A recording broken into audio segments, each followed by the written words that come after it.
Hello. Hi, everyone. So pardon my look. I just got done working out. Oh, good for you. I don't have an excuse. So I did trim a bush, so that's good. Okay, that sounded really bad. Outside of my house. The topic that we're talking about, and then you saying that. Oh my god. Am I right, Red? That's so funny. Okay. Go ahead today.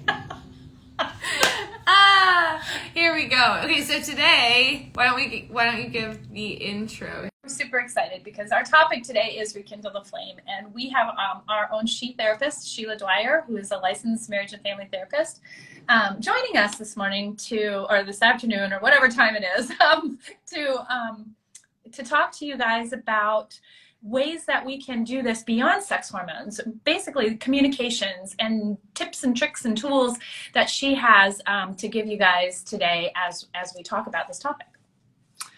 We are struggling to get her on to the live,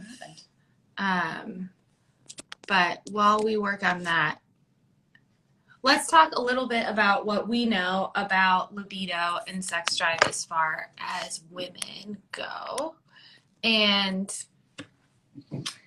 I wonder if we can just have her join. Sorry, just pause for 1 second. How do I pause? Hold on 1 second. We're gonna invite. Okay, let's see if that works. Well, anyway, so basically what we want to cover today we're going to get into definitely her side of things from a licensed family marriage counselor, and how to get you guys some tips and tricks and tools you can use in your relationship.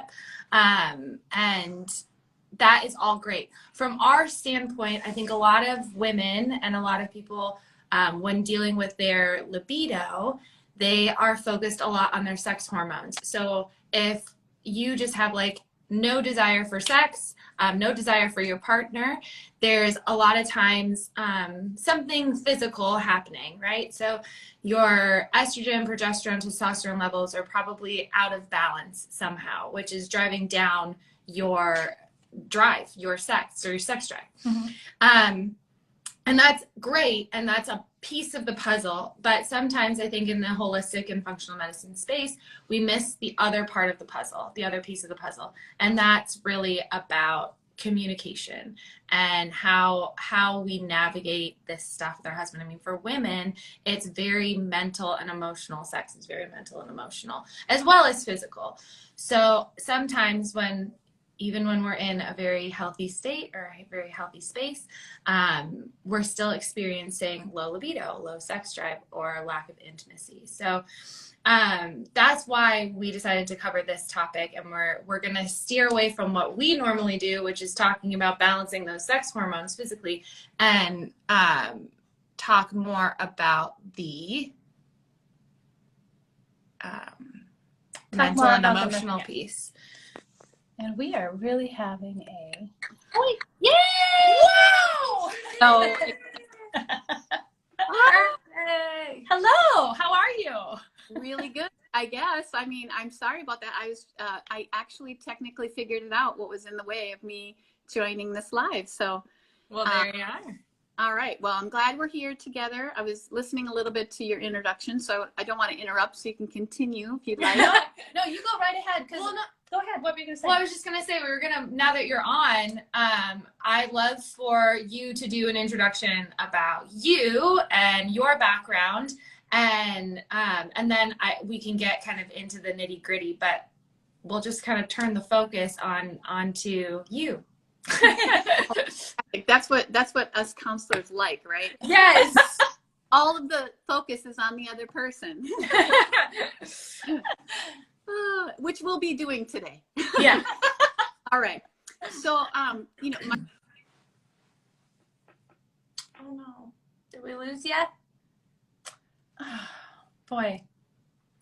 Well, we are really struggling with getting you on there today. Hopefully she'll come back, but then we'll while we're waiting for her to come back on, one thing I really wanted to say to anybody watching, and any women that are feeling a little bit discouraged about where they are in their sex life, maybe, or where they are with their intimacy and their desire for sex. I think, oh, are we back? I'm back. We're back. Oh, we're back. Okay, I really hope I didn't do anything. I didn't touch anything. So We definitely. Kate, you're doing a great job at trying to figure out what to do in between. So, okay, I'll take over from here, I guess. Go ahead. Talking about. All right. So my name is Shelia Dwyer. I am a marriage and family therapist. I like to call it couples therapist these days, just because, there's different ways people are getting together, like whether living together or, whatever that is, so I kind of identify myself with that. So today, you've been, through She Health talking a lot about like hormones and survival mode, fight, flight, stress, how that impacts your blood pressure, breathing rate, just a lot of external kinds of things that are going on, and internal and external things that are going on in those kinds of responses. So, but today we're going to talk about stress reduction in your intimate relationships. Okay. I don't know if you knew this, but studies actually show that relationships, relationship stress and conflicts are a strong factor in low libido. Mm-hmm. Does that surprise you? Not me. Yeah. Okay. But that is, a really important piece to the puzzle, for women, right? And of course men too, but we're kind of focusing on women, right? So, if men are listening, maybe this is just going to be helpful tips for you.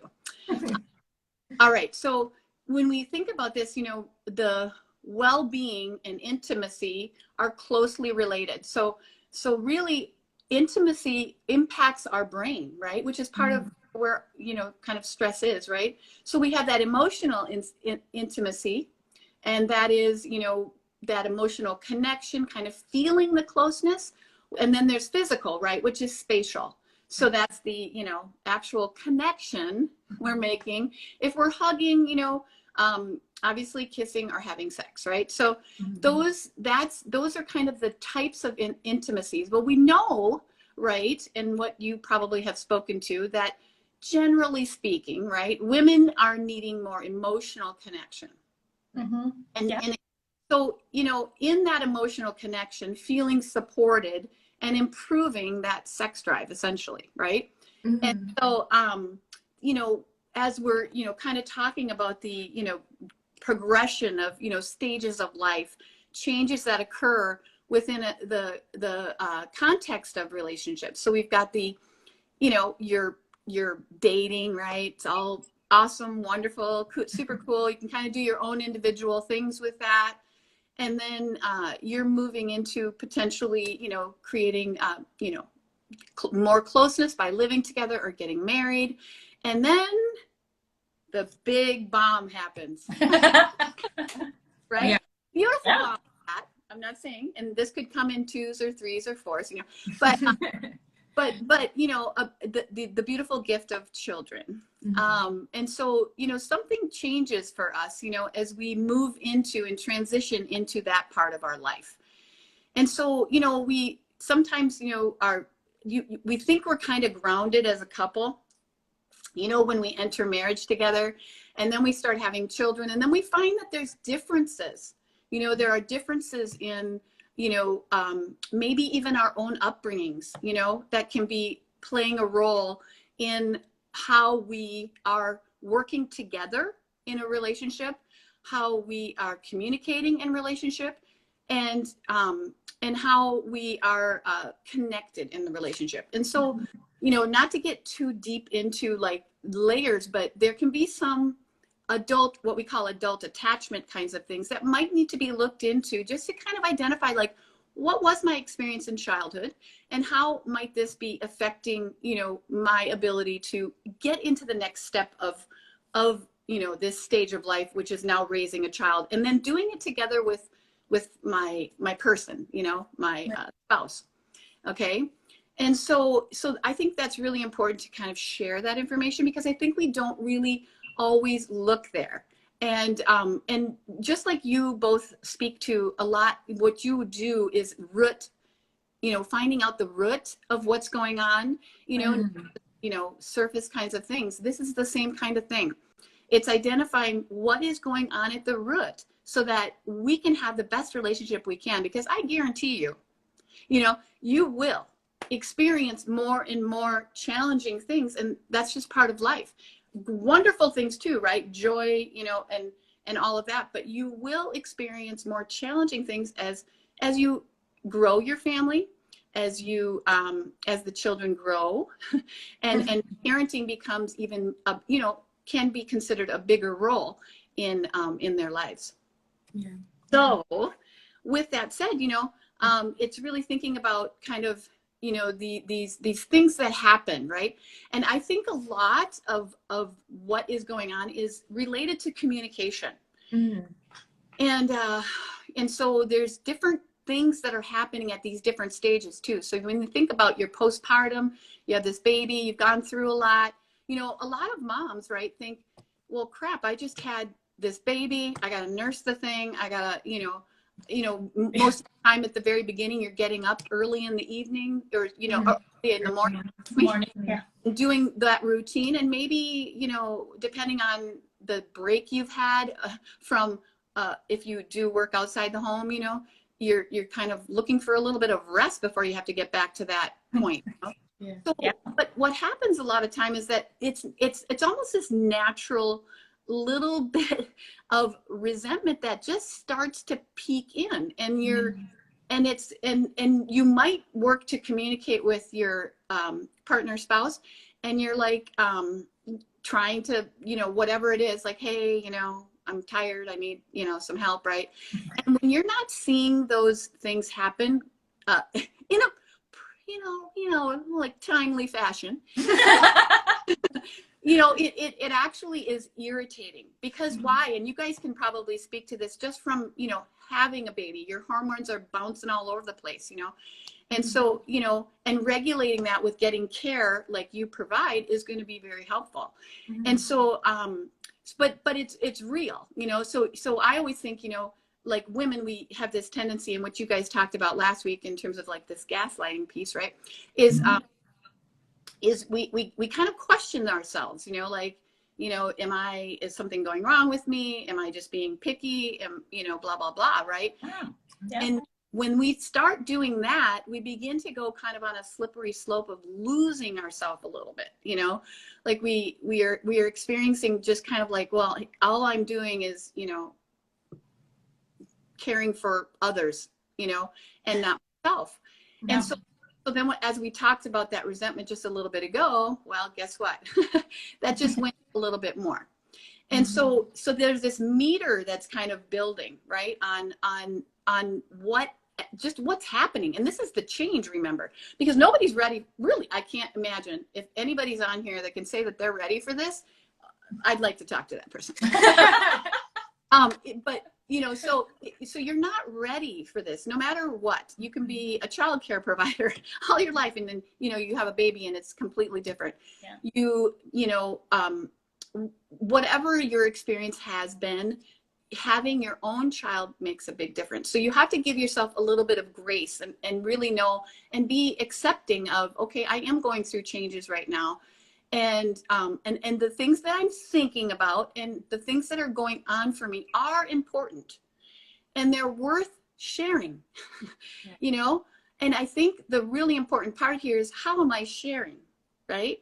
Because when we get in this little space, our little cubby hole of, these thoughts and feelings that we have about what we're experiencing, which are real, but we can also be responding in ways that aren't exactly producing what we might like to experience in our relationships.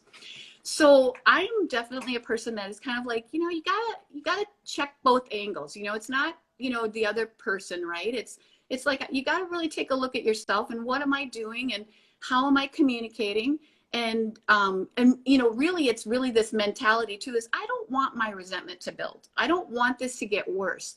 I want us to be, right? It's like these family goals. Like, I want to be able to be together, be teamwork, work together to shared goals. Right. And so, you know, I think that's a really important part as you transition into that beginning parts of parenthood. So I'm going to ask you a question, because I know you guys are on the two ends of the spectrum, right?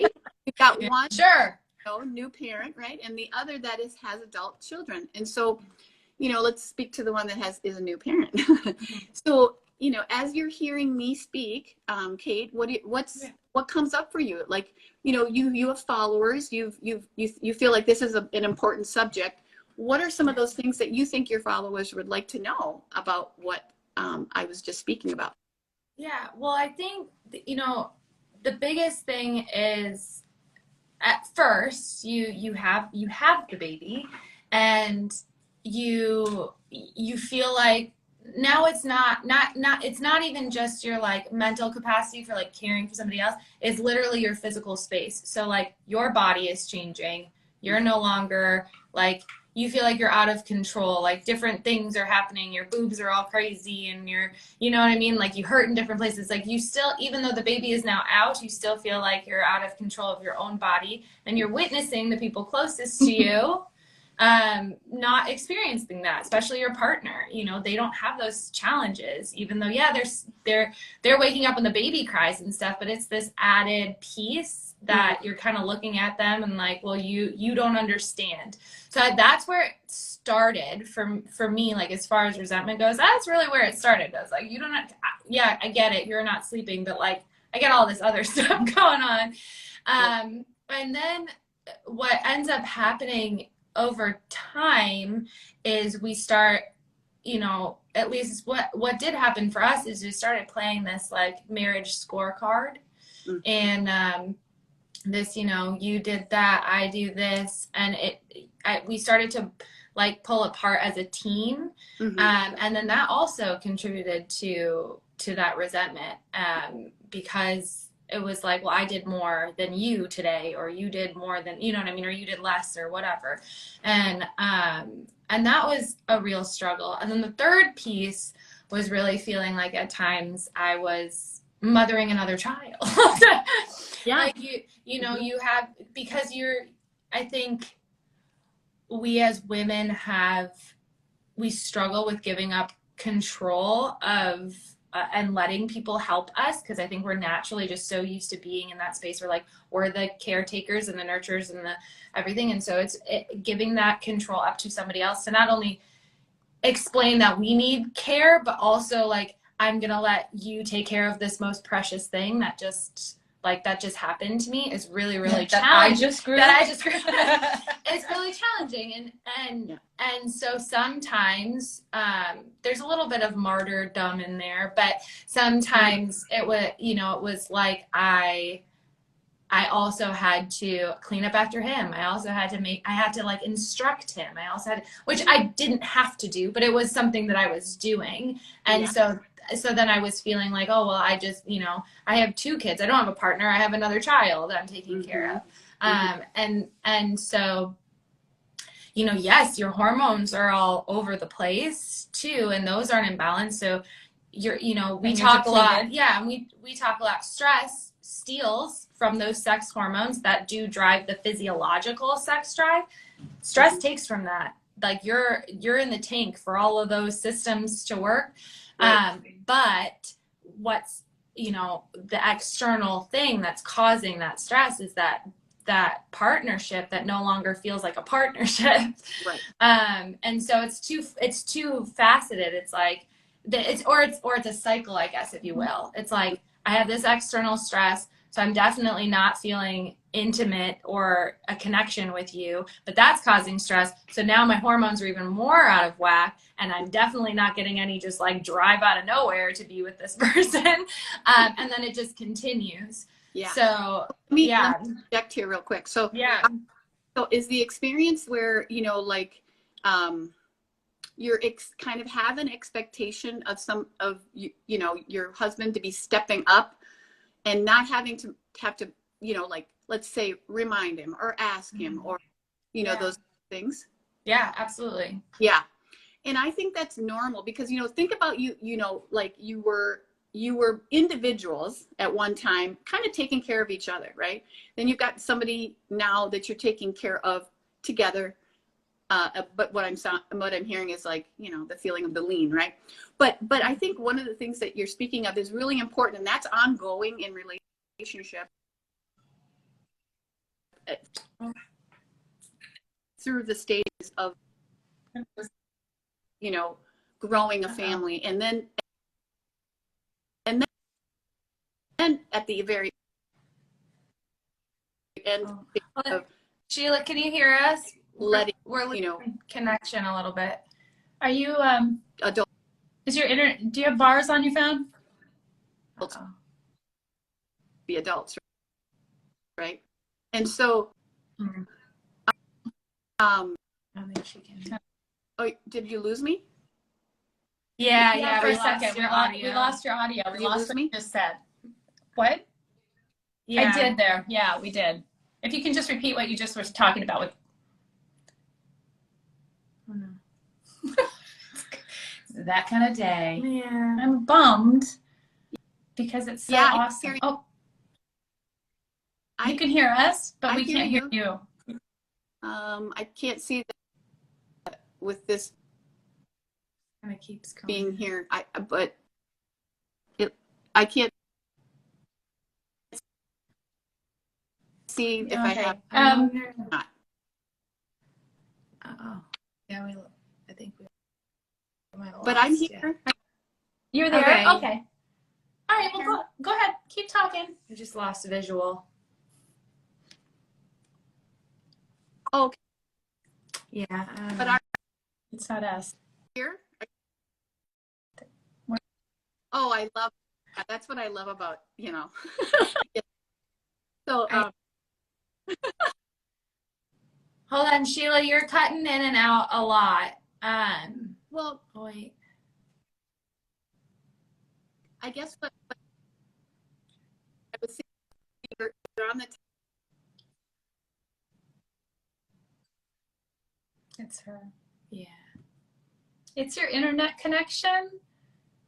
Oh my goodness. Hopefully we can get this back on here in a second. Do you want to try? I was actually thinking. Now we lost her. Yeah, I was actually She's like off. kind of. Hopefully she'll come back in a second here. But I was laughing because she asked about both ends of the spectrum, and all I could think about was you're talking, and I'm thinking, oh yeah, that sounds familiar on this end of the spectrum. Just in a different. Just in a different way. way. Yeah, Yeah. it's just yeah. Okay. Okay. Well, shoot. Let's see. Sorry, if everyone can just bear with us. I think Darn, she's off. gone. Okay. Oh wait, nope, there she is. She's Oh. back. She's back. Am I here? Yes. Okay. All right.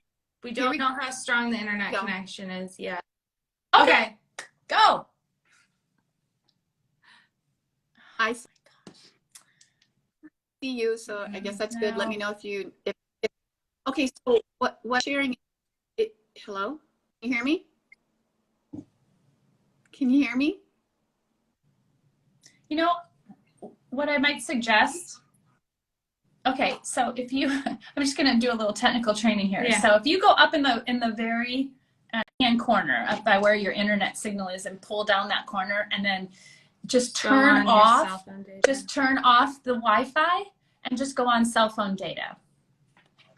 Sometimes that can make a difference. Oh, Yeah. okay. Okay, okay. I'll figure.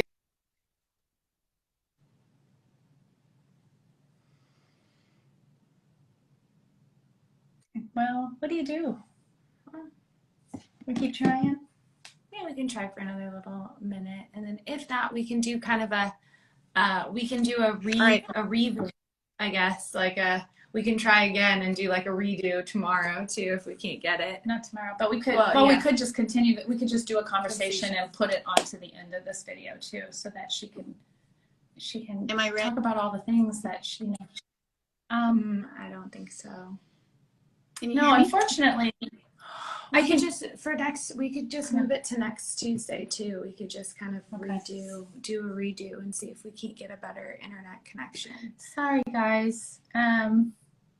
Technology, it's so wonderful sometimes. I know. So okay. let's do this. So for now, we're gonna put a pause on this conversation, and we will let you guys know we're gonna pick it up again on Tuesday, hopefully. We'll have to check. We'll have to check with Sheila's schedules. schedule. And if not, we'll do it we'll do a live on a random day, and it'll be great. But we'll keep you posted on when that's gonna happen, because I think this is such an important topic and subject for so many people. So I want to be sure that the information gets out there. So. And also, I know she has like the most wonderful tools and suggestions, and actually, I think she had something she wanted to give to everyone. So I want to make sure that those things get shared with everybody. So thanks for hanging in there with us, and we'll announce it as soon as we get it figured out. Thanks, guys. Thanks.